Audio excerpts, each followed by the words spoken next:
Operation सिंदूर के बाद संसद में हाई लेवल बैठक हुई जिसमें राहुल गांधी भी बोले और ओवैसी ने एक इंटरनेशनल डिमांड कर डाली और विपक्ष की तरफ से सबसे बड़ा सवाल उठाया गया कि आखिर प्रधानमंत्री मोदी इस सर्वदलीय बैठक में शामिल क्यों नहीं हुए। दरअसल पहलगाम में जब टूरिस्ट पर आतंकी हमला हुआ तो इसके पीछे आतंकी संगठन द रेजिस्टेंस फ्रंट यानी TRF का नाम सामने आया। इसके बाद भारतीय सेना ने पाकिस्तान में TRF से जुड़े 9 ठिकानों को एयर स्ट्राइक से ध्वस्त कर दिया।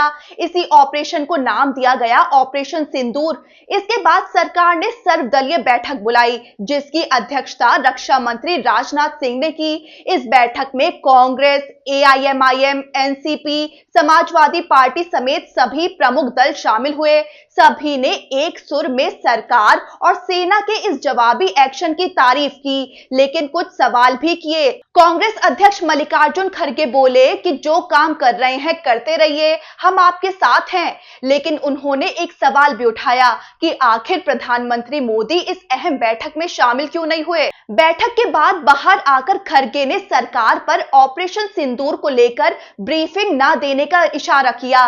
वो बोले कि हमें जो बताया गया हमने वो सुन लिया, हमने सरकार को समर्थन दिया है।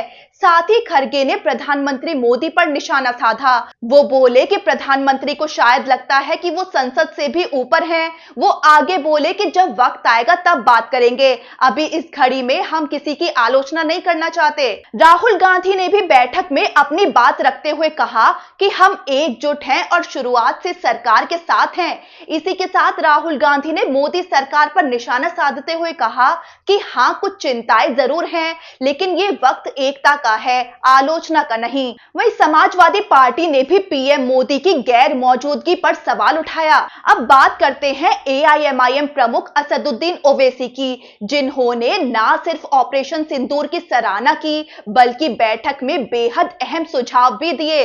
उन्होंने कहा कि हमें TRF के खिलाफ इंटरनेशनल कैंपेन चलाना चाहिए। ओवैसी ने अमेरिका से अपील की कि वो TRF को आतंकवादी संगठन घोषित करे। साथ ही उन्होंने कहा कि पाकिस्तान को फिर से FATF की ग्रे लिस्ट में डाला जाए। ओवैसी ने यह भी याद दिलाया कि फरवरी 2025 में हाफिज सईद के बेटे ने खुलेआम भारत में जिहाद की धमकी दी थी।